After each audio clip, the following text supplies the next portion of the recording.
नमस्कार.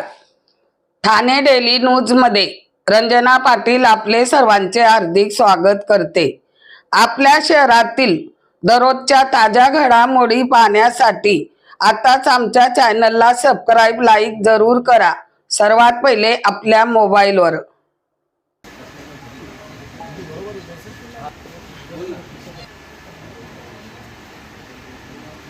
मैं सबसे पहले निमंत्रित करूंगा हमारे स्नेही ज्येष्ठ पत्रकार शशिकांत जी दाइमा कि यहाँ पर आए और अपनी 5 से 7 मिनट तक आप अपनी सद्भावना व्यक्त करें।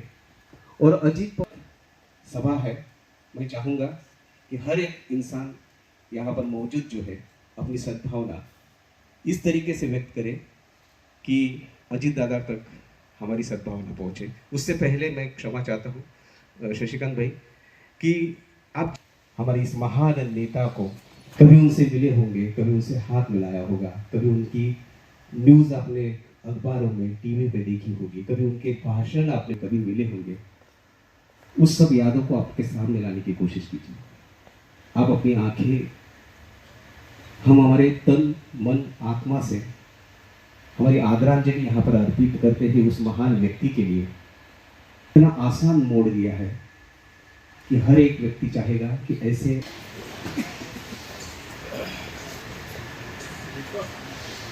ओम शांति। यहाँ पर उल्लास नदी और वाल्धुनी नदी के बारे में यहाँ पे जितने भी राजनीतिक दल के लोग हों, पत्रकार हों, एनजीओज हों, मन से हों, जो हमारे सबसे पुराने साथीदार हमारे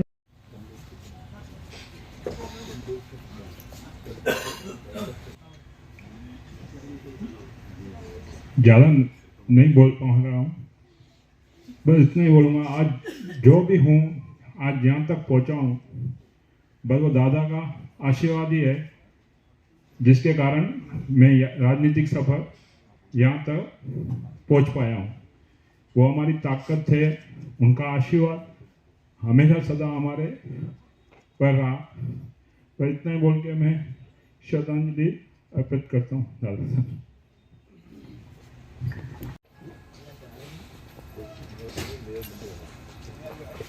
ओम शांति। दादा के जाने से जो महाराष्ट्र की राजनीति में एक ब्लैंक पैदा हुआ है, वो ब्लैंक भरने वाला नहीं है। उनके काम करने का तरीका सबको मालूम है कि स्पष्ट बोलना उनके स्वभाव में था। कार्यकर्ताओं के साथ में खड़े रहना उनकी आदत में था और जनता का काम करने में तत्परता उनमें थी। ये बातें हमें उनसे सीखने की आवश्यकता है। धन्यवाद। ओम शांती। सुमारास की न्यूज बघितली का, तर मी म्हटलं नाही। तर जस्ट झोपेतून उठलो होतो आणि एकदा न्यूज बघून घ्या। त्याच प्रकारे न्यूज चॅनल लावून बघितलं असता समोर असं चित्र दिसून आलं की अजित पवार साहेब आपल्यात राहिलेले आहेत, त्यांची विमान दुर्घटनेमध्ये मृत्यू झाल्याची न्यूज आपल्या सर्वांसमोर आपल्याला 9:40च्या दरम्यान आपल्याला समजून आली। अक्षरशः आम्हाला विश्वासच बसत नव्हता आज कसं होऊ शकतो। परंतु ज्या टायमाला न्यूजमध्ये त्यांचं वय दाखवत गेलं त्या दिवशी 28 तारखेला त्यांना 66 वर्ष 6 महिने 6 दिवस झाले होते। आपण बघितलं असेल की आपण वयाच्या 30, 40, 50व्या वर्षी आपल्याला चालणं धावणं देखील होत नाही, परंतु वयाच्या 66व्या वर्षी सुद्धा एक टीनेजरपेक्षा फास्ट स्वरूपात काम करणारे आपले दादा आपण सर्वांनी पाहिले असतील। त्यांची काम करण्याची जी पद्धत होती, जी स्पीड होती, ही आपण बघितली असेल। सर्वसामान्यांना भेटण्यासाठी ते प्रत्येक वेळी वेळ देत असत। कुठलाही काफिला असो, कुठलाही त्यांचा दौरा असू द्या, परंतु जर कुठली जनता जर काही पेपर्स वगैरे कागद वगैरे घेऊन जर त्यांच्या समक्ष आली तर ते थांबून पत्रकारांना सर्वांना पोलीस बांधवांना थांबून त्या समोरच्या पीडित व्यक्तीला जाब विचारत असेल तुला काय त्रास आहे आणि त्याच्याकडून ते लेखी स्वरूपात लिहून घेतलेलं असेल किंवा मोबाईल नंबर असेल त्याच्यावर त्यांचा 100% त्याची कामं समोरचे करून देत होते, हे आपण बघितलंच असेल. आज फक्त महाराष्ट्राने एक उपमुख्यमंत्री नव्हे तर 60 टर्म उपमुख्यमंत्रीचा एक्सपिरियन्स असलेला महाराष्ट्राच्या, आज बघितले असेल आपण 2 उपमुख्यमंत्री आणि मुख्यमंत्री आहेत, त्यांच्यातील सर्वात हुशार व्यक्तिमत्व असलेला व्यक्ती गमावलेला आहे. एवढा 6 टर्मचा एक्सपिरियन्स व आज त्यांचे काम करण्याची जी पद्धत होती, जसं त्यांचं सॉन्ग आहे, अंगावर खादी संघ कामाची यादी. आपला दादा लय पॉवरफुल, खरंच दादा खूप पॉवरफुल होते आणि त्यांची काम करायची जी पद्धत होती ती खरंच आपल्याला शिकण्यायोग्य आहे. आज आपल्याला जर खऱ्या स्वरूपाने जर त्यांना आदरांजली व श्रद्धांजली व्हायची असेल तर त्यांच्या कामाची शैली पाहून आपले जेवढे आज उपस्थितीत इथले उल्हासनगरचे जे काही पदाधिकारी असतील त्यांनी त्यांच्या कामाचा जो पद्धतीचा जो नियम होता, सकाळी 6 वाजल्यापासून ज्याप्रमाणे ते रात्री 10-12 वाजेपर्यंत जे काम करायचे, ते झोपायचे कधी, आराम कधी करायचे, हा आम्हाला नेहमी प्रश्न पडत असायचा. परंतु त्यांची कामाची शैली पाहता आम्ही सर्व जे पॉलिटिकल लेवलला जे आपलं करिअर करू इच्छितो, मी आपल्याला एकच गोष्ट सांगू इच्छेन की त्यांच्यासारख्या कामाचा प्रोत्साहन घेऊन त्यांच्या मार्गावर चालणे हीच त्यांना खऱ्या अर्थाने श्रद्धांजली वाहण्यासारखंच आहे. आज महाराष्ट्र अत्यंत दुःखात आहे, परंतु आज 5च्या सुमारास त्यांच्या वाईफ सुमित्रा ताई, कारण आपण त्यांना दादा बोलायचो म्हणजे त्यांच्या वाईफला पण ताईच बोलणार, त्यांनी आज पदभार स्वीकारला असून त्यांच्या मार्गावर ते नक्कीच चालतील. एवढं बोलून इथे थांबतो. जय हिंद, जय महाराष्ट्र. दादांना मी लहानपणापासून एकदम जवळून पाहिलेलं आहे. पिंपरी चिंचवडमध्ये जे पण आत्तापर्यंत कामं झालेली आहेत पूर्ण पुणे जिल्ह्यामध्ये त्यांनीच केलेली आहेत पूर्णपणे. म्हणजे मला लहानपणापासून माहीत पण नव्हतं राजकारण काय असतं काय नाही. आम्ही नेहमी फक्त त्यांना बघत आलेलो आहे राष्ट्रवादीला. आणि तिथे प्रत्येक घरामध्ये दादा म्हणजे फक्त अजित दादा. म्हणजे कोणी घरात काही जरी बोलत असेल ना, राजकीय टॉपिक जर बोलत असतील तर घराघरामध्ये प्रत्येकजण दादांना ओळखलं जातं. आणि माझी एक आठवण आहे की मला त्यांच्याकडून सायकल मिळाली होती. मला 10th मध्ये चांगले मार्क्स होते, तर त्यांच्यासोबतची माझी आठवण होती एक. मी जेव्हा लग्न करून इकडे आली मला भेटवलं होतं पप्पू साहेब त्यांना, तेव्हा ही आठवण मी त्यांच्यासोबत शेअर पण केली होती की मला तुम्ही मला सायकल दिली होती. तर ते एकदम डाऊन टू अर्थ होते. एवढंच बोलू इच्छिते. थँक्यू.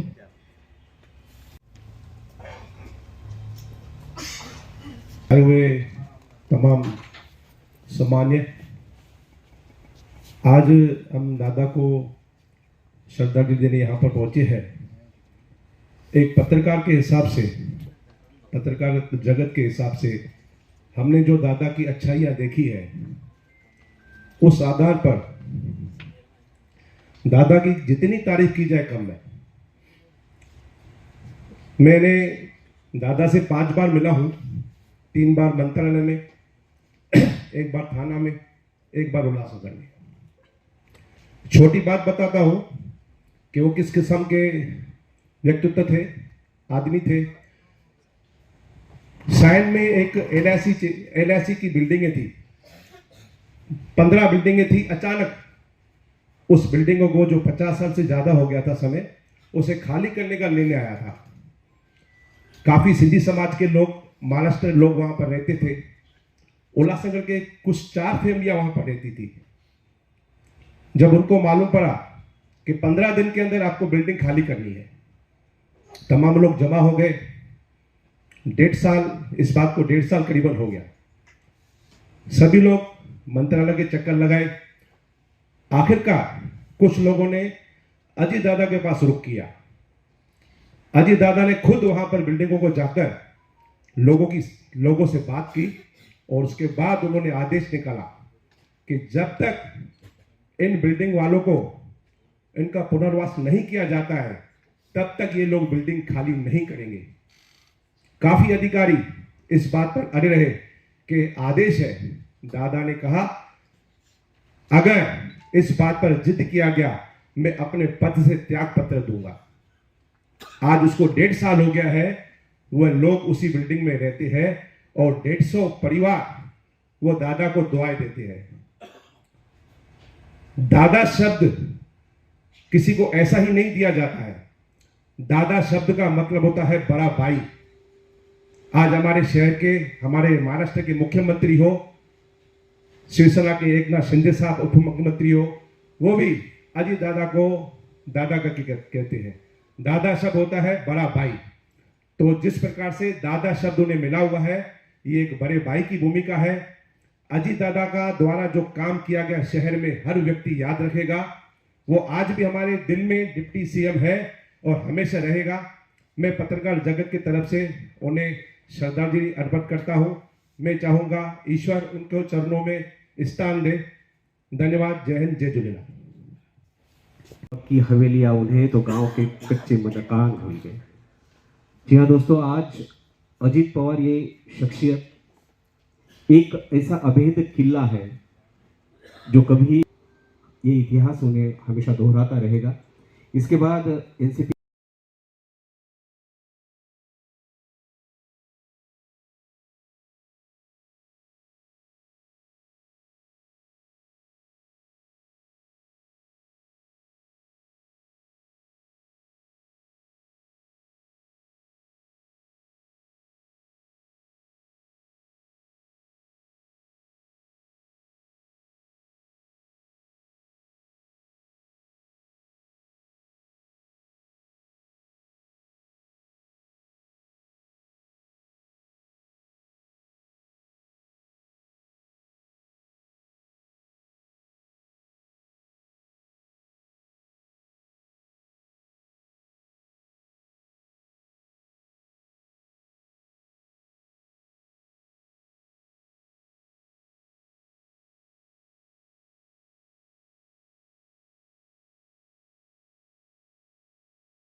शुरू करने से पहले अगर हम पुष्प अर्पण कर कर ही मंच पर आए तो ये ठीक होगा। बात है जो आज हम दादा को श्रद्धांजलि देने के लिए सब जमा हुए हैं, जो हमने कभी सोचा भी नहीं था कि हम हमारे जीते जी दादाजी को हम श्रद्धांजलि देंगे। आज अजीत दादा पवार जी का जैसा ही हम लोगों ने सवेरे न्यूज़ सुना, एक ऐसा लगा कि बड़े में बड़ा शॉकिंग न्यूज़ जिसको बोला जाए, वो एक बड़े में बड़ा शॉकिंग न्यूज़ हमारे आंखों के सामने। जब टीवी चालू किया, मुझे मेरे दोस्त का फ़ोन आया कि दादा नहीं रहे, पवार साहब नहीं रहे।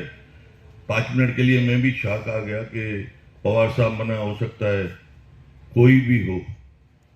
लेकिन जब टीवी चालू किया तभी सामने से लिख के आया अजीत दादाजी नहीं रहे, और उसके साथ में जो 5-6 जने थे वो भी नहीं रहे।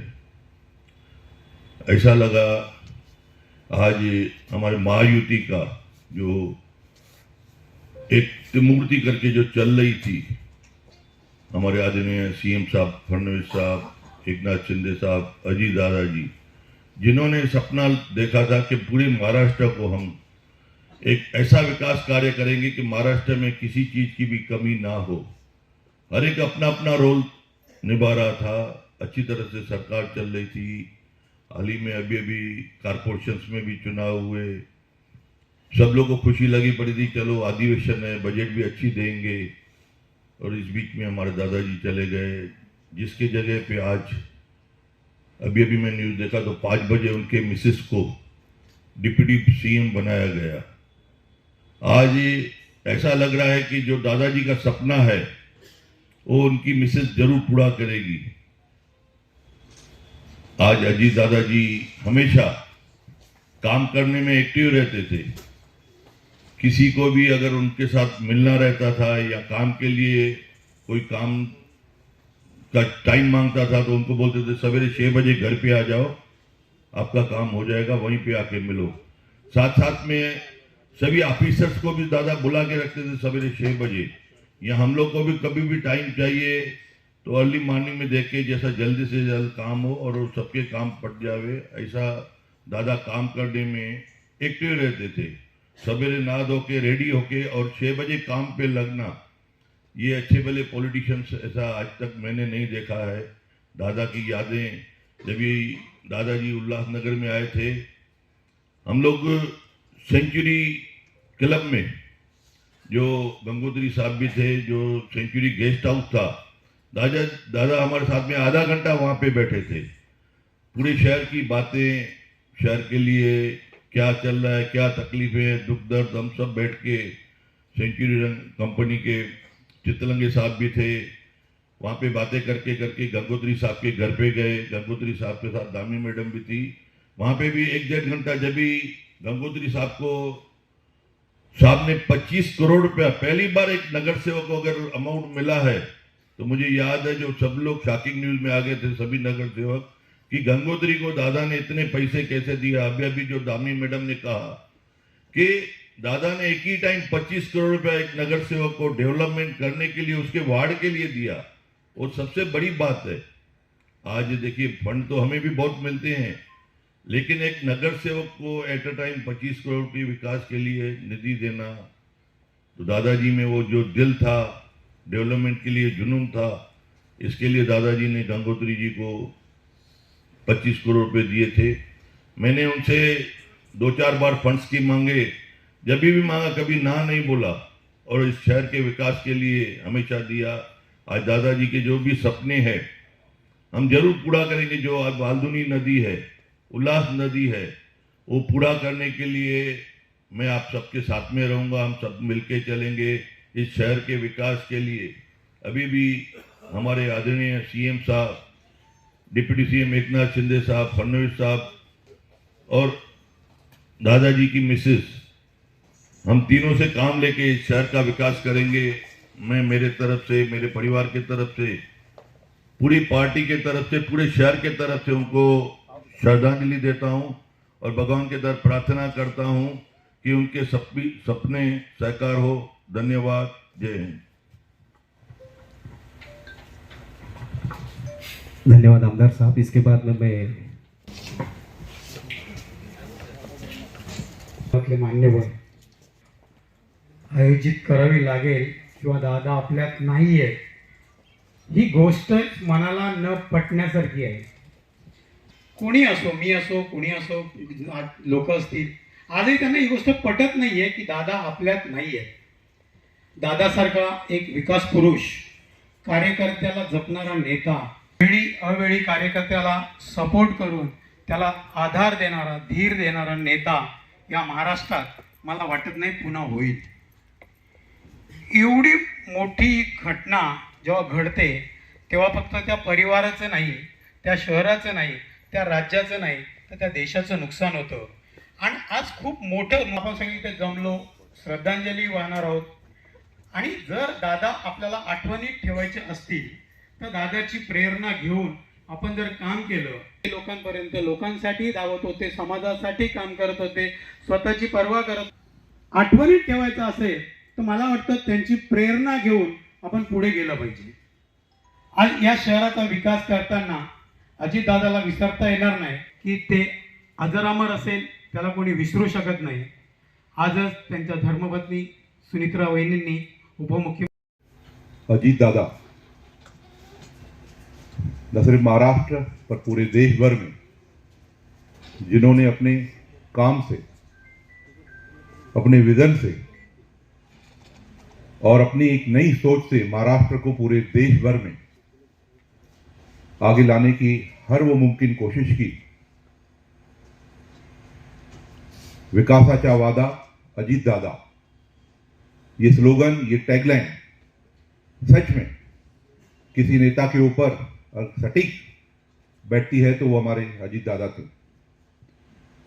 दादा के साथ कई वर्षों तक काम करने का मौका मिला।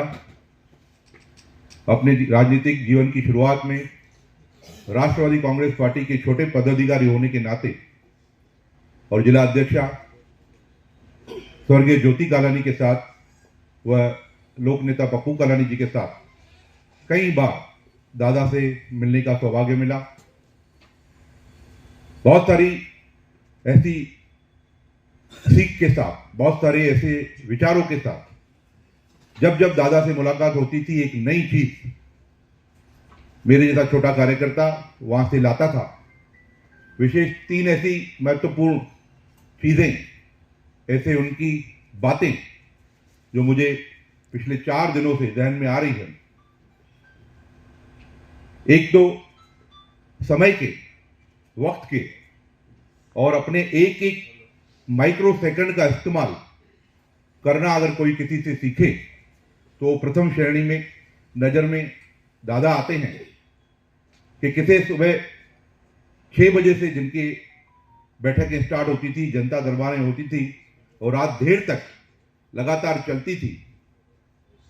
ऐसे मुझे नहीं लगता कि पूरे देश में या महाराष्ट्र में ऐसा कोई नेता होगा जो सवेरे 5:30-6 बजे से अपनी सरकारी बैठकें, अपनी जनता दरबारों की शुरुआत करता हो। और उनका एक ही कहना था कि जो काम सवेरे 6 बजे से लेकर 10 बजे तक होता है, चाहे वो सरकारी विभागों से काम लेना हो, अधिकारियों से लेना हो, या फ्रेश माइंड जो मॉर्निंग के समय अर्ली मॉर्निंग होता है, वो पूरे दिन के बाकी घंटों में काम नहीं होता। तो 4 घंटे सवेरे 6 से 10 बजे तक का सही इस्तेमाल दादा किस प्रकार से करते थे वो हमने उनसे सीखा। और दूसरा, सवेरे जल्दी काम करने की शुरुआत हमारे आदरणीय लोक नेता पप्पू कालानी जी से करते हैं, इन 2 नेताओं में हमेशा देखने को मिला है। दूसरा दादा से सीखने की चीज मिली, आज से 2 वर्ष पहले राष्ट्रवादी कांग्रेस पार्टी जी के नेता हमारे भरत गंगोत्री जी, धामी जी ने उन्हें उल्लासनगर में बुलाया था। मुरबार में एक सभा थी तो उल्लासनगर से उनका जाना हुआ था। तो मारलगांव डी मार्ट के बाहर हमारी तरफ से एक सत्कार कार्यक्रम रखा गया था। दादा से टाइम लिया हुआ था, पर थोड़ी देर होने के कारण, मतलब दादा की तरफ से देर कभी नहीं होती थी, पर पुलिस व्यवस्था, बाकी सत्कारों में समय होने के कारण मात्र 10 से 12 मिनटों का फर्क पड़ा होगा दादा ने जो हमको समय दिया था। उन 12 मिनटों में 4 फोन आ गए दादा के कि मैं अब बिरला गेट पहुंचा हूं, मैं अभी सेंचुरी विश्राम घर में हूं, यहाँ पे चाय पी रहा हूं, बस यहां से निकलता हूं। तो छोटे से कार्यक्रम के लिए 17 मिनट की देरी में 4 फोन आना और अपना शेड्यूल बताना और कारण बताना, और वहां आकर स्टेज से चढ़ने से पहले मुझसे पूछना कि ये स्टेज मजबूत है क्या, इतने सारे लोग तुमने जमा किए, यहाँ पर 400-500 लोग जमा है, सब ऊपर आएंगे तो स्टेज मजबूत है क्या। तो मेरे जैसा कार्यकर्ता तो बोलेगा अपने काम की पद्धति से, हाँ सर दादा बिल्कुल मजबूत है। तो उन्होंने स्टेज का वो डेकोरेटर का पर्दा ऊपर उठा के स्टेज को चेक किया और उन्हें लगा कि ये मजबूत नहीं है, मैं जाऊंगा तो सब मेरे पीछे आ जाएंगे, तो कहीं ना कहीं मेरे साथ इनको भी दिक्कत हो सकती है। तो उन्होंने मना किया और नीचे ही सत्कार इस्तेमाल किया। तो एक छोटी चीज पर किस तरह से लक्ष्य केंद्रित करते थे और अपना पर्सनल उस पर अटेंशन देते थे, ये दादा से सीखने को मिला। दादा की बहुत सारी चीजें, हमें दिक्कतें शहर में होती थी राजनीतिक जीवन में, अपने पार्टी के लोगों के साथ कभी तालमेल की कमी, कभी किसी बात की कमी, कभी अधिकारी वर्ग से कमी, तो दादा के पास जाना होता था। तो दादा ने एक चीज सिखाया कि नेता को कार्यकर्ता वो अच्छा लगता है जो शिकायतें कम करे, जो परेशानियां कम बताए, जो सुझाव लेकर आए, उस परेशानी का मार्ग लेकर आए और नेता को कहे मुझे ये मार्ग आप निकाल के दो, ये तरीका है, इस तरह का है, ना कि नेता का समय गवाए नेता को शिकायतें करे और नेता को बोले कि आप मार्ग निकाल के दो। तो बहुत बार ऐसा दादा के पास जाना होता, दादा गुस्से में, वो गुस्सा नहीं, उनकी सीख होती थी, गुस्से में बोलते थे कि इसका रास्ता तुम्हारे पास है, तुम निकाल कर आओ, मुझे किस मार्ग पे चलना है, मुझे क्या करना है, मुझे किस अधिकारी को करना है, मुझे किसके कान खींचने हैं, मुझे वो बताओ। ये मत बताओ कि दादा मुझे ये दिक्कत है। वो तो नेता चाहता है कि मेरा कार्यकर्ता मेरे पास शिकायतें कम, सुझाव ज्यादा लेकर आए। तो ये अजीत दादा से हमने सीखा है। आज यहाँ पे मैं खड़ा हूं, दादा की प्रेरणा, दादा की सोच, दादा के विजन आज भले हमारे बीच में नहीं है, पर हमेशा याद रहेंगे। मैं अपनी पार्टी टीम ओमी कालानी, शिवसेना पार्टी, कालानी परिवार की तरफ से विकासाचा वादा अजीत दादा को अपनी भावभीनी श्रद्धांजलि देता हूं और बिल्कुल यही कोशिश करूंगा कि दादा के सिखाए हुए ये मार्गों पे हम चलते रहें। धन्यवाद। ओम शांति। और हम ढूंढ रहे हैं हम उस अपने सितारे को, वो शायद जो बारामती की आसमान में खो गया। इस बहुत दोपहर तक मैं अपना एक्सपीरियंस बताऊं, आफ्टरनून तक यही था कि ये बात झूठ है, क्योंकि हम दादा की शोक सभा का नियोजन किया, तो ये कभी स्वप्न में भी नहीं सोचा था कि हमें ये भी करना पड़ सकता है। दादा जिनका हमेशा उनका एक ही नसीहत रहती थी हम सबको, एक ही हमारे मार्गदर्शन हम सबके लिए रहता था कि विकास कार्य में कभी भी राजनीति नहीं करनी है। शहर के अगर विकास कार्य हो रहे हैं, शहर अगर अच्छी डेवलपमेंट की तरफ बढ़ रहा है, तो उसमें आपको आगे बढ़ के साथ देना है। जैसे दहिमा जी ने नदियों की बात की, आमतौर पे हम राजनीति में देखते हैं राजनीतिक नेता अपने मतदार संघ की ज़्यादा बात करते हैं, लेकिन अगर हम नदियों वाली बात का एक उदाहरण दें तो दादा सिर्फ मुरबाड़ जाते समय 2 मिनट, आप सोचो गाड़ी में से जाते समय उनकी उल्लास नदी पे कितने सेकंड के लिए नज़र पड़ी होगी। तो वो दर्द और नदी का जो उन्होंने नदी में इतनी गंदगी देखी, वो देख के उनके मन में ये ख्याल आया कि भाई क्यों नहीं। और मुरबाड़ की सभा में जबकि वो उधर प्रमोद इंदुरा साहब जी का बेटा जो युवा का अध्यक्ष है, उसके ऑफिस की ओपनिंग के लिए आए थे, तो उसमें उन्होंने अपने भाषण में उल्लास नदी की नाम निकाला। ऐसा प्यार था उनका उल्लासनगर के लिए। और ये सिर्फ एक नदियों तक की सीमित नहीं था। जब पिछले समय एक गार्डन की ओपनिंग के लिए दादा उल्लासनगर आए थे, तब भी उन्होंने खुले मंच में से बोला था कि जैसे ही मैंने डिस्ट्रिक्ट थाना क्रॉस किया तो मेरा मन थोड़ा अपसेट हुआ कि उल्लासनगर इतना कंजस्टेड क्यों है, उल्लासनगर की डेवलपमेंट क्यों नहीं हो रही है, उल्लासनगर का विकास क्यों नहीं हो रहा है। तब भी उन्होंने सभी अपने साथियों को और सभी शहरवासियों को बोला था कि आप लोग उल्लासनगर की डेवलपमेंट के लिए आगे आए, हमारा पूरा सहयोग आपके साथ रहेगा। और ये हमारे दादा की भूमिका थी, ये राष्ट्रवादी कांग्रेस पक्ष की भूमिका थी। हमारे साथ आमदार साहब बैठे हैं और भी सीनियर सम्माननीय जो हमारे गेस्ट बैठे हैं, उनको पता होगा कि जब 855 इलीगल बिल्डिंग्स का मुद्दा था, तब भी राष्ट्रवादी कांग्रेस पक्ष की एक अहम भूमिका थी। आदरणीय पवार साहब, दादा का उसमें बहुत ही अहम योगदान था उल्लासनगर की जनता को उससे निजात दिलाने के लिए। और मैं समझती हूँ अपने पर्सनल अनुभव के जरिए कि महाराष्ट्र में ऐसी रोक टोक की, बिना किसी हेजिटेशंस के ऐसी राजनीति, ऐसे अपने शब्दों का प्रयोग करने वाला नेता हमें शायद भविष्य में मुश्किल से ही मिलेगा। और इसकी मैं एक छोटे से छोटे, अगर सिर्फ हम एक पॉलिटिकल पॉइंट ऑफ व्यू से ही बात नहीं करें, एक उनके पर्सनल व्यक्तिगत पॉइंट ऑफ व्यू से हम उनकी बात करें, तो एक राष्ट्रवादी कांग्रेस पक्ष के मुखिया होने के नाते हम शहर के जितनी बार भी उनसे विषय उनके पास लेके गए, उनके पास हम शहर के जितने भी मुद्दे लेके गए, देवगिरी में बहुत बार सुबह का टाइम मिला, बहुत बार पक्ष कार्यालय में गए, बहुत बार मंत्रालय में भी गए, बहुत ही ध्यान से शांतिपूर्वक, आप समझ सकते हो राज्य के डिप्टी सीएम, उनका जो शेड्यूल है वो कैसा होगा, लेकिन वो बहुत ही ध्यान से प्यार से उन्होंने सुना, उसका सल्यूशन भी हमें दिया। और आप सब लोग जानते ही हो कि हमारे दादा का जो सबसे बड़ा उल्लासनगर के लिए गिफ्ट है वो 25 करोड़ की निधि था, क्योंकि 2020 में वो निधि आज तक उतनी एक साथ निधि, ये आप सब लोग जानते हो, फिर मेरे शब्दों को तोड़ मरोड़ करके गलत दिशा में पेश किया जाता है, उतनी निधि नहीं आई थी 25 करोड़ की एक साथ। वो भी मुझे शब्द आज तक याद है, वो मेरे लेटर हेड पे था। जब मैं उस निधि को, हम लेटर दादा पढ़ रहे थे ना, दादा का एक डायलॉग था, ताई किती पाइजे। उसके बाद और भी बहुत सारी बातें हुई, पर वो आज तक वो शब्द मतलब कि कानों में गूंज रहा है कि दादा बोले किती पाइजे। तो ऐसा उनका स्वभाव था और ऐसा ही उन्होंने वो काम करने के लिए हमें प्रेरित किया। और आप सब लोग जानते हो, उस 25 करोड़ की निधि के बाद मैं एक और बात शेयर करना चाहूंगी। तभी के कमिश्नर थे सुधाकर देशमुख जी, उन्होंने क्लियर बोला था कि अभी कंपटीशन होगा, अभी शहर में और निधि आएगी, तो वही हुआ।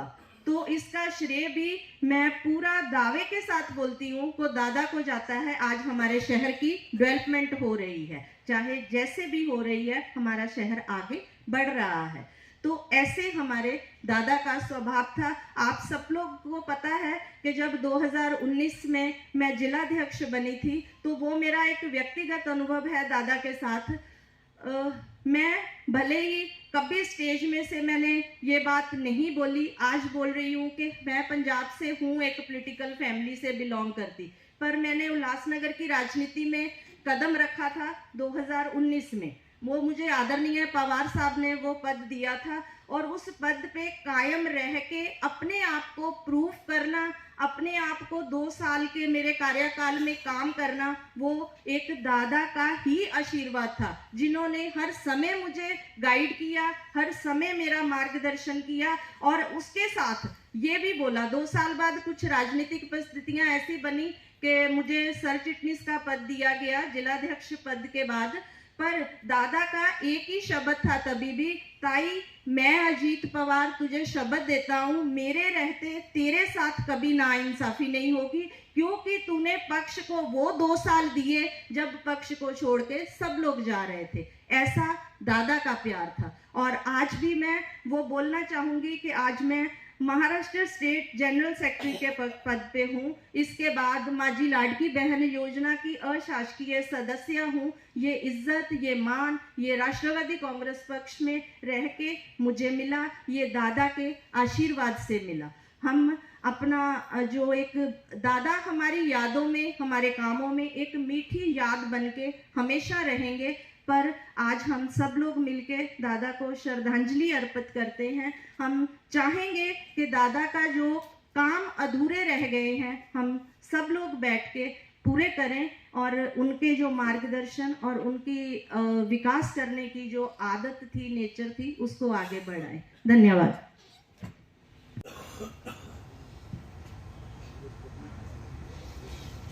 उल्हासनगर शहराचे सर्व गणमान्य अतिथी, पत्रकार मित्र व नागरिक, आज आपण ज्या शोकसभेसाठी इथे सर्व जमलेलो आहात, खऱ्या अर्थाने शोकसभेचा उद्दिष्टच हा असतो की आपण त्या व्यक्तीच्या ज्या आठवणी आपल्यासोबत आहेत ते आपण इथे आपण सांगतो, आणि सोबतच त्यांच्याकडनं इकडनं जाताना आपण काय प्रेरणा घेऊन जाऊ शकतो या उद्दिष्टाने आपण शोकसभेला इथे उपस्थित आहे। उल्हासनगर शहरातील मला वाटतं इथे उपस्थित असलेले सर्वच लोकांचं कुठे ना कुठे अजितदादा पवारांची काही ना काही कामानिमित्त असो किंवा इतर कोणत्याही ह्याच्यासाठी त्यांची भेट सर्वांची झालेली आहे। त्यांचे काम करण्याची पद्धत लगभग आता सर्वांना माहीत आहे। बराच इथे वक्त्यांनी त्याबद्दल सांगितलं की कशा पद्धतीने अजितदादांची काम करायची पद्धत होती। अतिशय उत्तम प्रशासनावर पकड असणारे, उत्तम वक्तृत्व असणारे आणि काम साठी कधी म्हणजे कंटिन्यू काम करणारे, सकाळी 6 वाजेपासून ते रात्रीपर्यंत नागरिकांसाठी आपला पूर्ण वेळ समर्पित करणारे असे अजितदादा आपल्या आठवणीतले आहेत। परंतु त्याच सोबत जसं मी म्हणलं की आपण त्यांच्याकडनं काय शिकून जाऊ ते येणाऱ्या पिढींना त्यांच्याकडे बघितलं तर त्यांनी एकंदरीत मोठा काळ महाविकास आघाडी म्हणून काँग्रेस पक्षासोबत राहिलेत.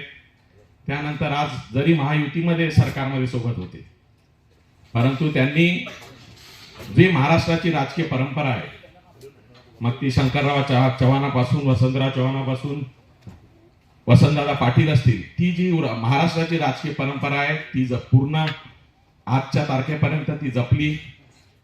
त्यांची संविधानाची कास न सोडता, त्यांची मूळ विचारधारा सेक्युलरिझमची कास न सोडता त्यांनी ती जपली.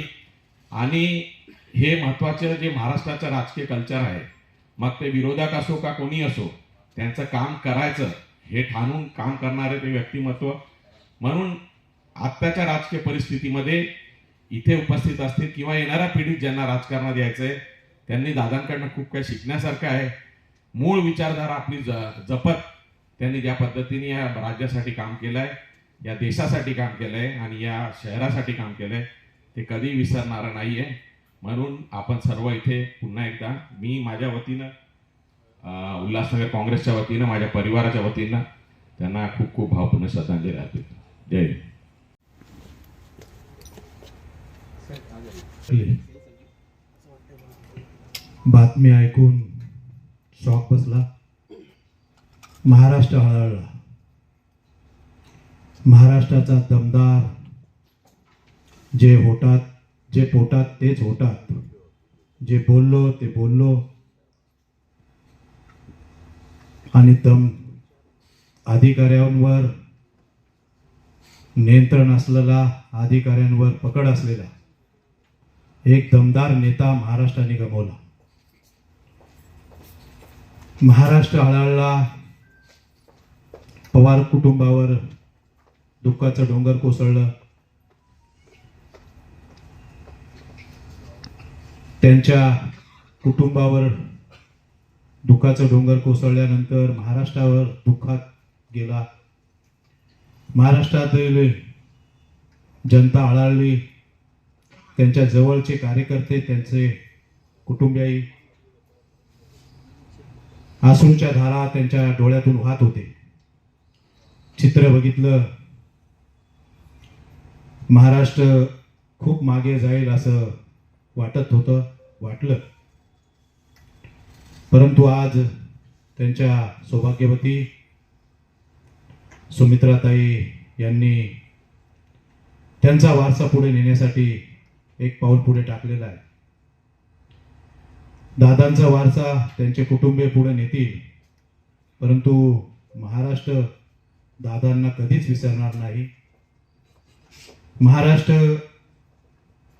हा दादांच्या मागे त्यांच्या कामाच्या बाबतीमध्ये अभ्यासू, प्रशासनावर पकड असणारा या महाराष्ट्राचा दमदार नेता गमावला. त्याचं दुःख सगळ्यांना आहे, महाराष्ट्राला आहे, देशाला आहे, उल्हासनगरवासियांना आहे, त्याच्या पक्षाच्या कार्यकर्त्यांना आहे, शिवसेनेला आहे. आज दादांना भावपूर्वक श्रद्धांजली वाहत असताना दादांसारखा नेता पुन्हा होणे नाही. मी शिवसेनेच्या वतीनं, उल्हासनगर शिवसेना शाखेच्या वतीनं दादांना भावपूर्वक श्रद्धांजली अर्पित करतो. ओम शांती. दादा की जब दादा का पता चला तो यही हुआ कि टाइम पर आने वाला व्यक्ति आज टाइम पर नहीं पहुंचे बारामती.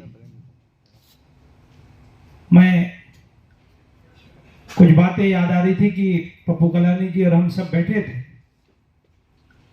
और महानगर पालिका के चुनाव के पहले मैं, मनोज लासी जी, संतोष पांडे और हमारे अनंत राजपे हम सब दादा से मिलने गए थे और उन्होंने कहा था कि आप हमारे साथ आना जरूरी है. पर हमने कहा कि हमको अब शिवसेना में हम आदरणीय सिद्धे साहब के साथ हम जा रहे हैं. उन्होंने कहा कि आप जरूर जरूर वहां पर जाए, पर एक बात जरूर करें कि पप्पू कलानी जी और भरत गंगोत्री जी के बहुत अच्छे संबंध हैं, पर मेरी इच्छा है कि ओमी कलानी जी और भरत गंगोत्री जी के भी संबंध बहुत अच्छे होने चाहिए. आप लोगों का काम है कि ये मतभेद हटाना बहुत जरूरी है. दादा ने जैसे कहा वैसे ही प्रांजपे जी को मैंने कहा कि वो भरत गंगोत्री जी मेरा नहीं सुन पाएंगे। इसके कारण हमारे वरिष्ठ नगर सेवक जमुना दास पुरस्वानी जी को हमने तुरंत जवाबदारी रखी कि आप गंगोत्री जी से बात कीजिए, महेश शुक्रमानी जी को, कि राजनीतिक मतभेद होते रहते हैं पर वो बनने चाहिए। और हमारे पत्रकार महेश मूलचंदानी जी यहाँ पर बैठे हैं, मैंने उनको भी कहा था कि ये होना चाहिए, क्योंकि पारिवारिक संबंध, राजनीतिक संबंध अलग अलग हो सकते हैं, पर पप्पू कलानी जी की जैसे संबंध भरत जी से है वैसे ही संबंध आदरणीय ओमी कलानी जी और भरत गंगोत्री जी के भी होने चाहिए। मनपा के चुनाव हम साथ में लड़ने चाहिए, शिवसेना के साथ में, ऐसी दादा की भावनाएं थी। और फिर उन्होंने कहा कि ये करने के लिए और लगेगा तो मैं प्रांजपे साहब और हिंदूराव जी को भी मतलब आपको भूलना पड़ेगा वहाँ से, तब जाकर ये दोनों नेताओं की बैठक होगी। और मैं दादा को कहा कि इतनी कोई बात बिगड़ी नहीं है, बहुत छोटे छोटे मुद्दों के ऊपर बातचीत नहीं है दोनों की, पर हम चाहेंगे कि दोनों नेता एक मंच पर दिखेंगे। और दादा की इच्छा में पूरी करने के लिए कल से ही हम काम पर लगेंगे कि गंगोत्री जी और ओमी कलानी जी हम सब साथ में दिखने चाहिए। मैं जाते जाते यही कहूँगा कि पप्पू कलानी जी की भी यादें दादा के साथ बहुत बरकरार रही। हाउस में पवार फैमिली और पप्पू कलानी के जो संबंध है वो बहुत महाराष्ट्र के अंदर पुराने संबंध है। पप्पू कलानी जी जेल में थे, एक बार हम दादा के पास गए कि सीमा कलानी की शादी है और पेरोल नहीं मिल रहा है, राज्य की सरकार हमें पेरोल नहीं दे रही है पप्पू कलानी जी को आने के लिए। तो 1 सेकंडों के अंदर सभी बड़े ऑफिसरों को फ़ोन लगाकर उन्होंने बुलाया और बुलाकर तुरंत कहा कि पप्पू कलानी ने राष्ट्रवादी बढ़ाने के लिए बहुत बड़ा योगदान दिया है, आज मुझे उनकी शादी में, लड़की की शादी में पिताजी को आना बहुत ज़रूरी है। दादा ने तुरंत, जिस तरीके की काम करने की उनकी जो शैली थी वो बहुत ज़बरदस्त तरीके की शैली थी, पर एक महाराष्ट्र का बड़ा नेतृत्व हमने खोया है। पहले आदरणीय गोपीनाथ मुंडे जी गए हम सब लोगों के बीच से, प्रमोद महाजन जी, और फिर दादा भी हमारे बीच में चले गए। पर दादा जाते जाते मैं यही कहूँगा कि मनपा चुनाव के पहले जब हम मुलाकात करने गए थे, मैंने गंगोत्री जी से बात नहीं की थी कभी, और पर जाते जाते उन्होंने ये जरूर कह के गया था कि दोनों नेताओं को साथ में बिठाने की जो जवाबदारी है वो प्रांजपे साहब को और आप लोग वहाँ पर जाकर करेंगे।